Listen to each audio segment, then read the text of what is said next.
Levi, when he approached me to give a presentation, he told me that this would be an opportunity for me to share some of my research with the whole department. So I wanted to briefly describe a couple of the projects that I'm currently working in, including the book that Levi just mentioned that's going to be published in May. And then I will present a work in progress, the paper that I'm writing on, which is an extension of the first book that I wrote that Levi also mentioned.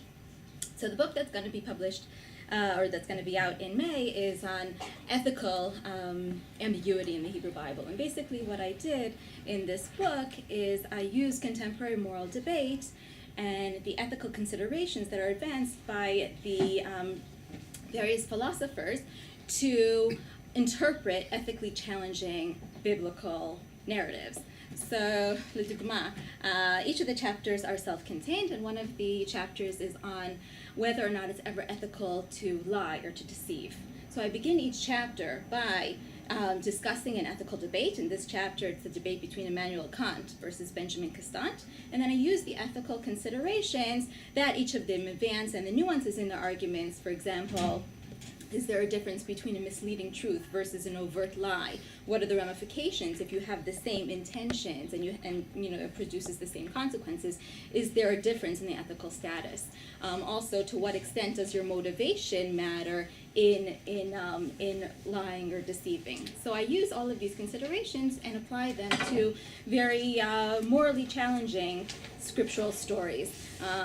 For instance, when Abraham and Yitzchak called their wives their sisters, when the Mialdot, the Mitzrayim, deceived Paro, when Rachav deceives the Meraglim that the Melech of Yericho sends.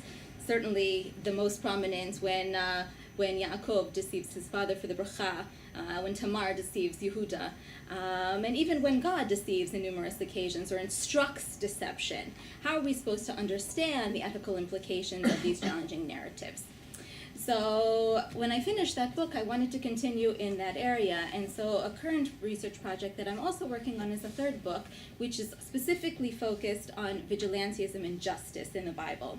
And so similar to the second book, where I use contemporary moral debate to elucidate challenging scriptural stories, in this book as well, I do basically 4 case studies of biblical depictions of vigilantism. אתם מכירים מה זה vigilantism? No.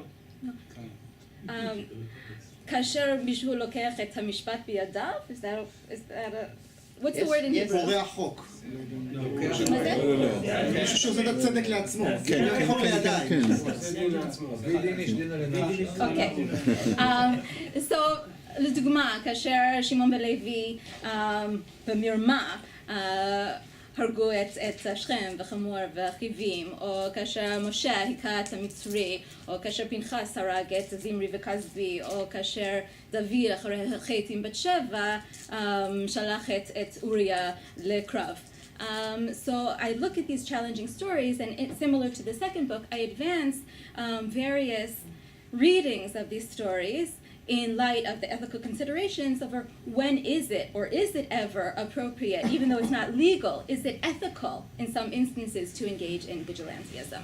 So both of those projects use moral philosophy to analyze challenging narratives in Tanakh and to try to elucidate the moral tradition of Tanakh.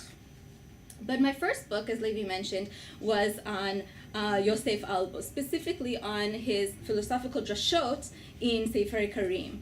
And what I tried to uncover in that book was his recurring theme of Bechira Chofshi, of free will, that he very innovatively incorporates into a lot of homilies and a lot of drashot throughout Sefer Karim. Even though Sefer Karim is a book of dogma, of the Ikarim, of the fundamental principles of the Jewish faith, he integrates a lot of homiletical or biblical interpretation, and he very creatively uses that interpretation to espouse philosophical views. So contrary, I argue, to the consensus of modern scholarship that Albo was an eclectic philosopher, not really an original philosopher, I tried to demonstrate that there's a lot of philosophical originality within his creative readings of Tanakh.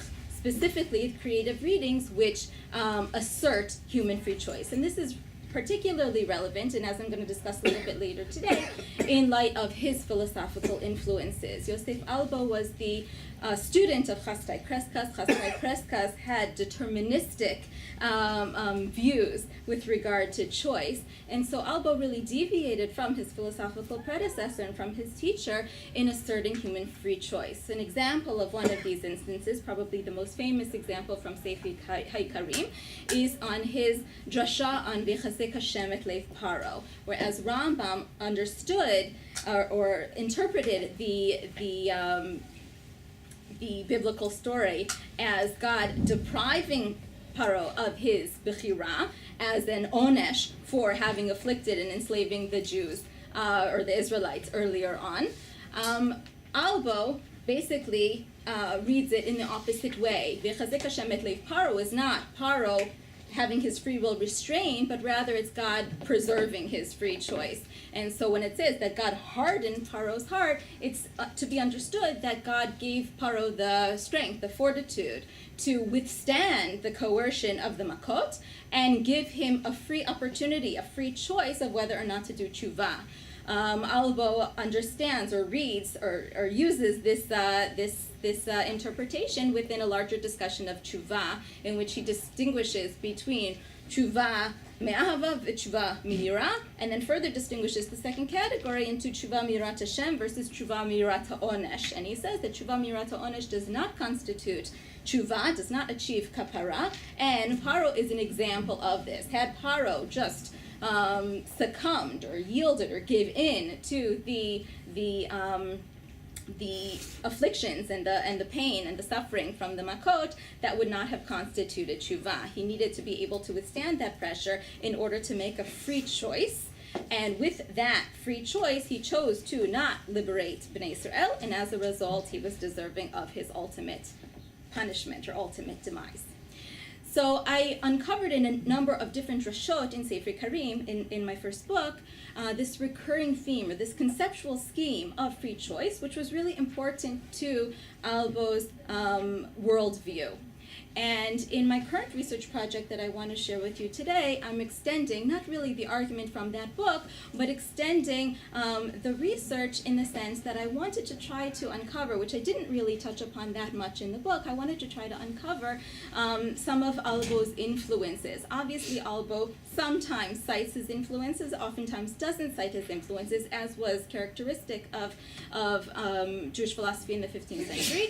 However, there's a very strong influence of Christian scholasticism that's found in Albo's books that I wanted to kind of delve into. And so that's the focus of the paper that I'd like to present today, which is very much a work in progress, so I very much would appreciate or welcome your feedback, your thoughts, your suggestions.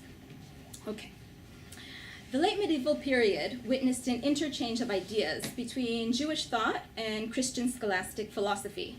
While one might anticipate that the heightened animosity between Christianity and Judaism and the threat of forced conversion to Christianity during the late Middle Ages would have impeded the influence of Christian philosophy on Judaism, it was precisely the heightened tension between Jews and Christians, expressed through increased polemical activity between Jewish and Christian scholars, that motivated Jews to enhance their understanding of Christian philosophical and theological doctrines.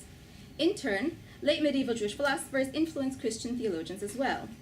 This paper focuses on the general impact of Christian scholasticism upon late medieval Jewish philosophy, as well as its particular impact upon one of the most popular works within the corpus, Joseph Albo's Sefer Karim, or Book of Principles.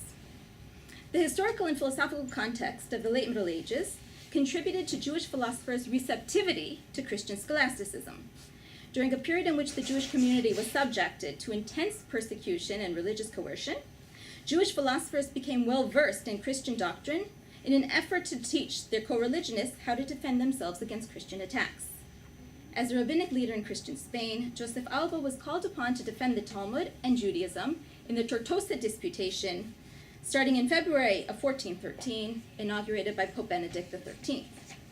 Albo's participation in the disputation and his exposure to Christian philosophical propaganda and polemics, in addition to a study of Christian philosophical literature, motivated him to counteract his opponent's arguments by teaching his community the truths of Judaism, which he regarded as the exclusive divine law. Albo felt that he was not afforded an opportunity to respond adequately to his accuser during the disputation, and Jewish scholars had not yet succeeded in formulating a commonly accepted opinion regarding Jewish dogma. Albo aimed to compose a comprehensive philosophical formulation of Jewish belief that would earn the widespread approval of the Jewish community and would enable his co-religionists to respond uniformly to their attackers and withstand Christian religious coercion. Albo sought to restore Jewish resolve by proving Judaism's authenticity against other religions. Albo's philosophical exposition reflects a deviation from earlier philosophical schemes.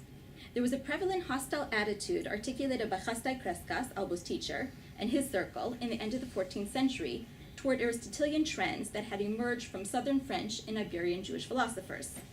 However, Albo, along with Jewish philosophers of 15th century Spain, eschewed such an approach since anti-rationalism was problematic for theologians who attempted to combat the wavering of Jews between Judaism and Christianity.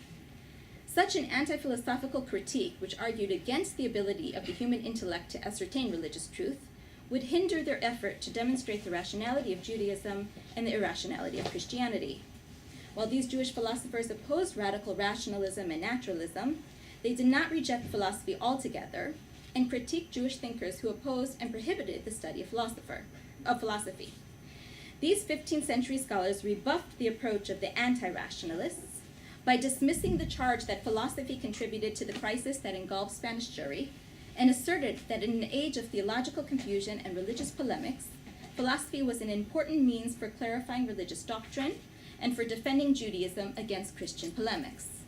Albo, among other 15th century Jewish philosophers, opposed radical Aristotelian philosophy, but was unwilling, despite theologically conservative leanings, to adopt an anti-rationalist approach.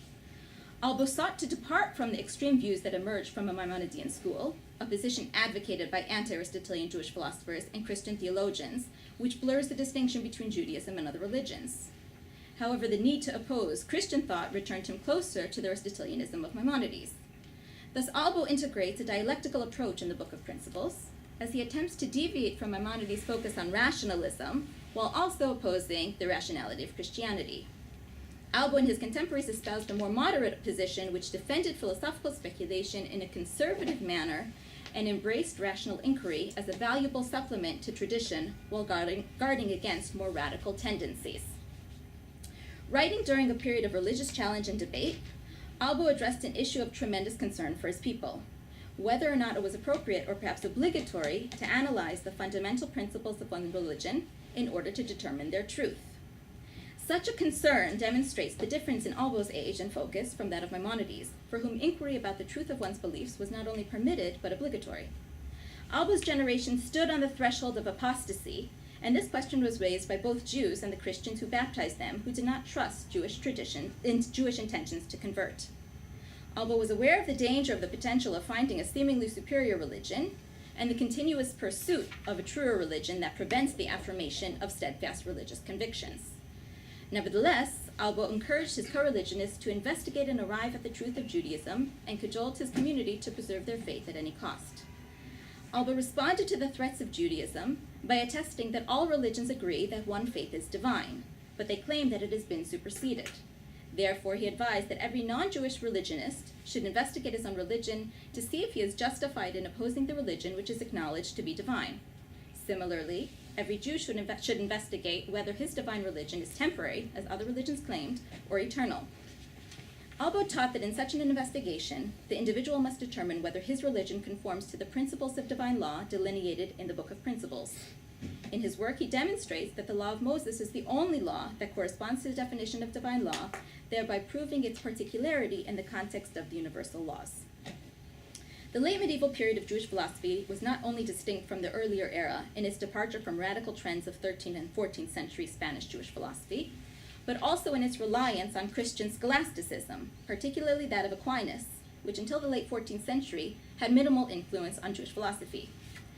15th century Jewish philosophers found Christian scholasticism useful, since similar to their interests, such arguments sought to combat Christian radical rationalism without adopting anti-rationalist positions.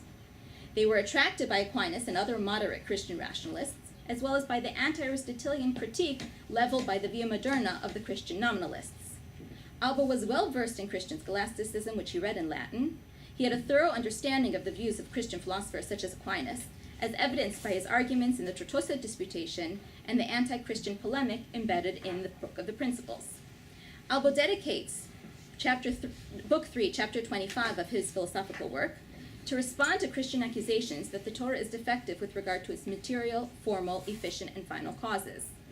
He orders his refutation according to Aquinas' classification of ceremonial, judicial, and moral law, and proceeds to demonstrate how the Torah is perfect with regard to its commandments relating to divine worship between man and God, relations between man and man necessary to maintain a social group, and between a man and himself in order to acquire good character. Albo's work reflects the influence of Aquinas and Christian scholasticism in numerous other discussions as well. However, the relationship of Hebrew scholasticism to its Latin Christian counterpart was not merely one of dependence, but one of parallelism, involving the independent elaboration of similar conclusions from the same premises. Ari Ackerman and Chavetz Yosh Rothschild argue that the development of Hebrew scholasticism in Iberia can be explained in an attempt to strengthen and advance Jewish thought to enable it to fend off more effectively the two greatest threats to Judaism in 15th century Spain, namely Christian apologetics and theology on the one hand, and radical rationalism as found in Jewish Averroism on the other.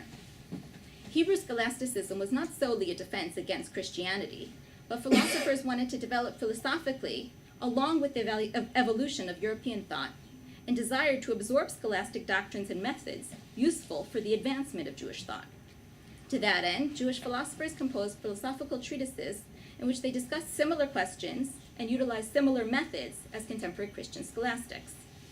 This genre of philosophical works organized around and in defense of different theological principles is most similar to and influenced by the literary structure of Christian philosophical summa. The goal of the summa was to release philosophical or theological subjects from the structure of Scripture and discuss the concepts comprehensively, often in summary form. Medieval summa are characterized by their overall organizing structure and method of confronting individual problems or questions. Topics are arranged in a systematic style, and various arguments for a given position and against its contrary are presented. Aquinas, in his Summa Theologia, the paradigm of the medieval theological summa, uses an abbreviated form of the disputed question and presents the objections and authorities in an effort to achieve a rhetorical as well as a logical effect. Aquinas' work is intended to introduce students of theology to the notion that speculation, not fixed answers, is intrinsic to the philosophical and theological enterprise. He aspires to not only convey information to his readers, but training in a certain mode of thinking. In his prologue, Aquinas suggests that the main contribution of his work is its organization of topics and questions, following the logical order required by the subject instead of a text or a particular disputation. Following Aquinas, the individual discussions that comprise Albo's Book of Principles reflect the medieval summa's form for the systematic organization of an area of philosophical and theological study.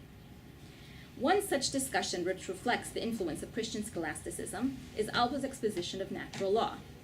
Albo delineates the principles of divine law in order to demonstrate how the law of Moses is the authentic divine law. He distinguishes divine law from natural and conventional law, a division found in the writings of Moshe ibn Wukar, although it's unclear if he preceded Albo, as well as in the philosophical sermons of Zerachia Halevi Saladin, a contemporaneous Hispano-Jewish philosopher. Albo was familiar with Aquinas, in whose work such a division first appeared. In Summa Theologia, Aquinas differentiates between natural, human, and divine law, and a fourth category, eternal law, which is not adopted by Albo. Aquinas, influenced both by Aristotle and Augustine, elaborates that eternal law reflects supreme reason, which is immutable and eternal. Natural law reflects man's natural inclination of what constitutes good and evil, and is the rational creature's participation in eternal law. Human law is the temporal human discernment of that which is not naturally given to man, whereas divine law directs human life beyond the confines of natural and human law. Reflecting the influence of Christian thought, Albo was the only Jewish philosopher to employ the concept of natural law. Even though earlier Jewish thinkers such as Maimonides held theories of natural law, the concept was never explicitly mentioned in Jewish thought prior to Albo's work. The concept of natural law appeared rarely in Islamic philosophy, but had no political content as it did in Christian thought and in Albo's thought, Thus, Albo was exposed to the concept from Christian sources. Despite the scholarly consensus, which does not consider natural law to be very significant in Albo's philosophy, the concept was perhaps more significant for Albo than has been ascertained, especially with regard to his incorporation of natural law into his theological principles. The term Albo uses for natural law is dativit, a universal moral law inherent in human nature which preserves society by promoting right and repressing injustice. Albo was aware of the concept of natural law before the Tortosa Disputation. However, following the debate in which Joshua Lorky accused the Talmud of causing injury to natural law, Albo realized the need to integrate it into his political thought and grapple with the theological challenge it presented.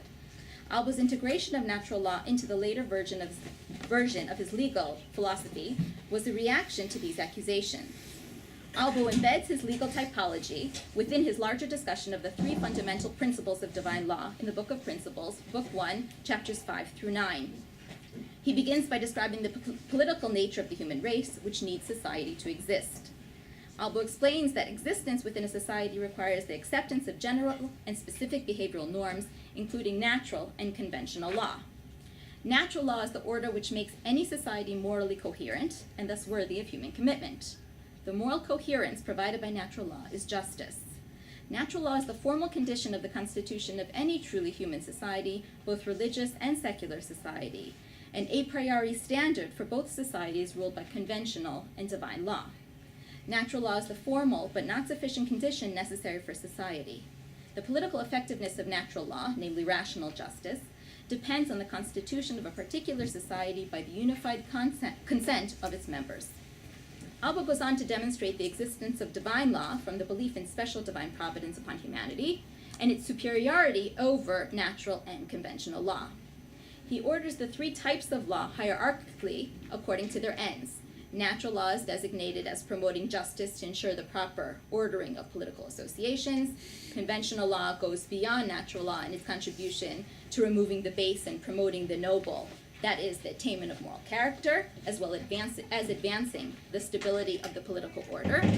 And finally, divine law is elevated above the other two types of law, for it promotes the obtainment of eternal life in addition to perfecting the political order and advancing moral perfection. Similarly, Aquinas had argued that third, divine law is necessary because human beings can make law concerning of which they are able to judge. But human beings are not able to judge concerning interior acts which are hidden, but only of exterior acts which are apparent. Nevertheless, the perfection of virtue requires human beings to conduct themselves virtuously regarding both kinds of acts. Though scholars view Albo's conception of natural law as having no theological association, Moshe Halbertal suggests that natural law is central to Albo's political teaching, beyond the material and this worldly, and touches upon perfection of the soul. In order to comprehend Albo's stance on the relationship between natural law and the human journey towards self-perfection, one must explore other sources in his work in which he grapples with humans' ability to reach, solely via their intellect and without divine aid, knowledge of the rules of behavior leading to human perfection. In Book 3, Chapter 6 of Sefer Karim, Albo claims that humans could not be created in such a way that they could not attain knowledge of the proper actions to achieve perfection of the soul. In 3.7, he distinguishes between two types of actions which ought to exist naturally in the human mind. Similar to his description of natural law in Book 1, Albo describes the first type. Quote, "One is suppression of wrongdoing and continuous pursuit of right among men, so that the human race may be perpetuated. For if a man were to live alone in a desert without participating in social and political life, he would not need this kind of perfection." End quote. Actions of this sort do not lead humanity toward any sort of perfection of the soul, for their significance exists only within a political context. However, and I quote, "The second kind of acts is also natural to man and gives perfection to his soul. Examples are submission to God and doing those things in general which human reason declares are acceptable to God. These things are known to man by nature." End quote. These observations do not refer to the ways and ordinances of the Torah, for these are not known to man by nature. Rather, they refer to the knowledge of God, which is known by nature to all, such as an awareness of God's consent, constant involvement in nature, gratitude for God's being the source of existence, and recognition of God's absolute superiority, quote, "things which the nature of human reason dictates without any study or teaching." Dror Ehrlich suggests that this second type of actions, which involves submission to God, also belong to the category of natural law, which stem from humanity's natural intellect. Though most scholars conceive of Albo's view of natural law to be a mere collection of the most basic ethical norms, such as the prohibition of murder, theft, or robbery, Albo's conception of natural law may also include sublime theological ethical principles which lead to the achievement of human perfection. Such a theory can also reflect the influence of Aquinas, who attributes natural law to the sublime plane of human existence. He writes, God instilled it, natural law, into the minds of human beings so as to be known by them naturally. Aquinas views natural law as participating in the divine law, each of them working towards a like end and contributing to the common good. In addition to Albo's discussion of natural law, the influence of Christian scholasticism is also apparent in his analysis of free choice.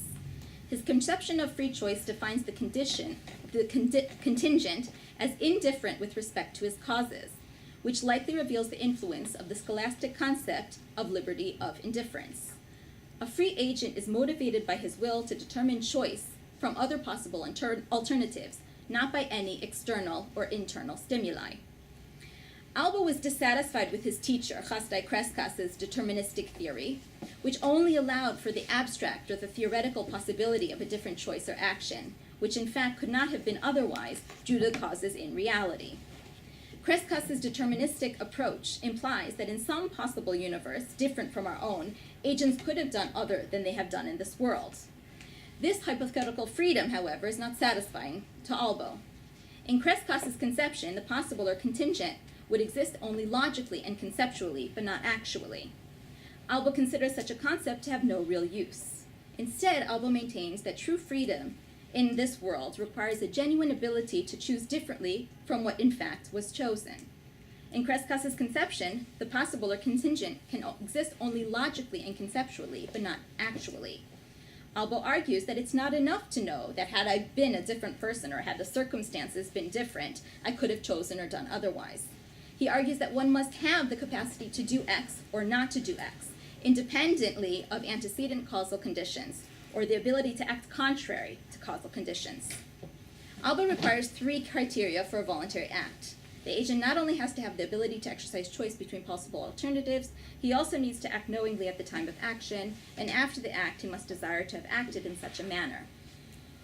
In his Book of Principles, Book 4, Chapter 27, Albo asserts that only actions that fulfill 3 criteria are considered voluntary and deserving of praise or blame.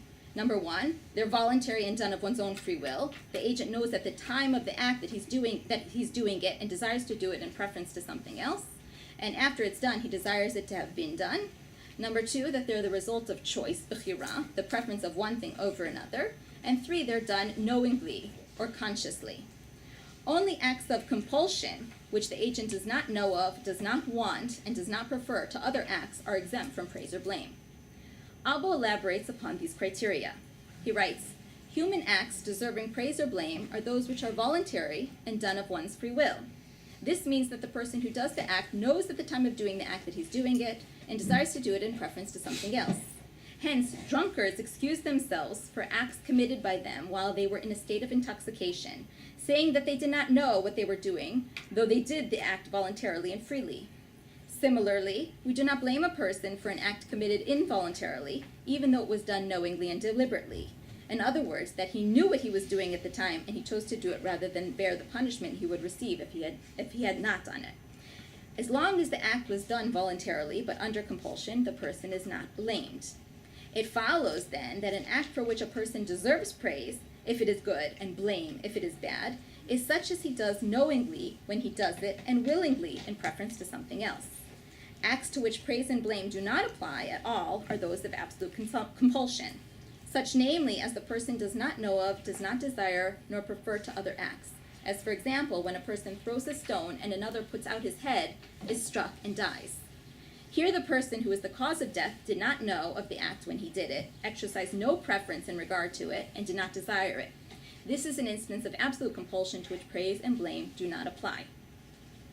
Albo's delineation of these 3 criteria, voluntary, chosen, and knowingly, and his illustrative examples of the drunkards and the stone throwers reflect the influence of Aristotle's Nicomachean ethics.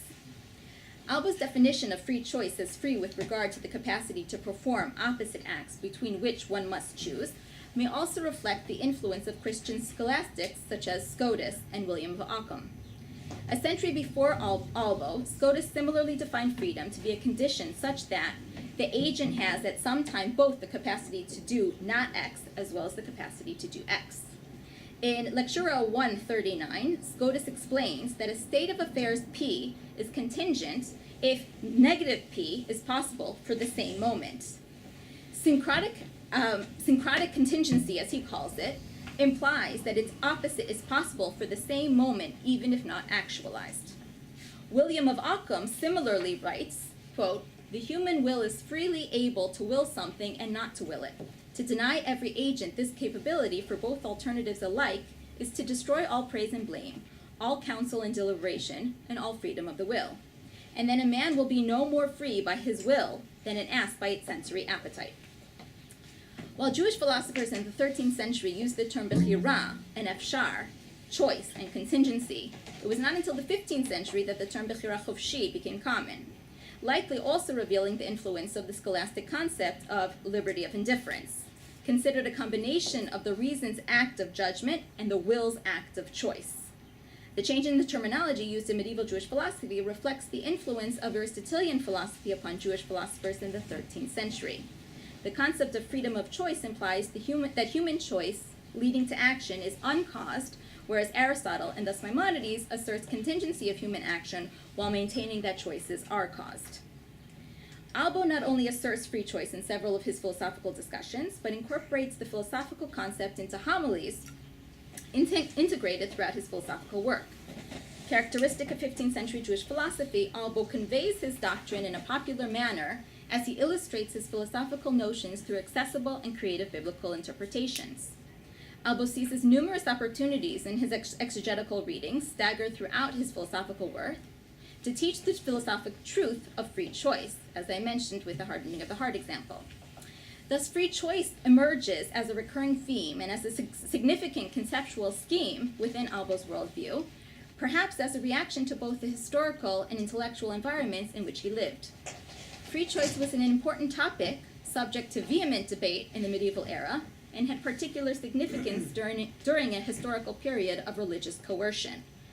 Albo may have emphasized free choice throughout his Book of Principles in an effort to motivate his community to resist the religious coercion that they faced during the Inquisition. After all, had the Jews in the 15th century internalized the deterministic views of Albo's teacher, Chasdai Kreskas, as well as several of his other philosophical predecessors, they may have succumbed or gave in to the Christian pressure, excusing their actions by denying their free choice and personal responsibility. Hence, Albo argues in Book 4, Chapter 5, some people think that all the evils befalling them are determined and necessary, owing nothing to free choice, and they find in this way an excuse for their evil deeds because they think that everything is determined. Albo's definition of free choice, reminiscent of the scholastic liberty of indifference, reminded his co-religionists of their ability to choose from possible alternatives and not to be coerced by external stimuli. By encouraging the philosophical investigation of divine law, in addition to a commitment to natural law, to discern the authenticity of the law of Moses in particular, Albo sought to bolster the commitment and resolve of his afflicted generation. His defense of philosophical speculation and embrace of rational inquiry in a conservative manner, reflective of Christian scholastic influences, characterized the last period of medieval Jewish philosophy. Albo's philosophical efforts in the Book of Principles achieved prolonged success in Jewish and non-Jewish circles. Not only was Albo's work influenced by Christian philosophy, which impacted his Jewish community, but Albo's arguments also contributed to Christian theology, as they were often appropriated by Christian thinkers who engaged in polemics with Jews and with fellow scholars of other Christian sects. Christian theologians like Grotius, Simon, de Voisin, and de Rossi held Albo's Book of Principles in high esteem and viewed the work as representing a comprehensive Jewish theology. Thus, in light of the tumultuous historical period, an interchange of ideas between Jewish and Christian scholastic philosophy impacted both schools of thought in the late Middle Ages.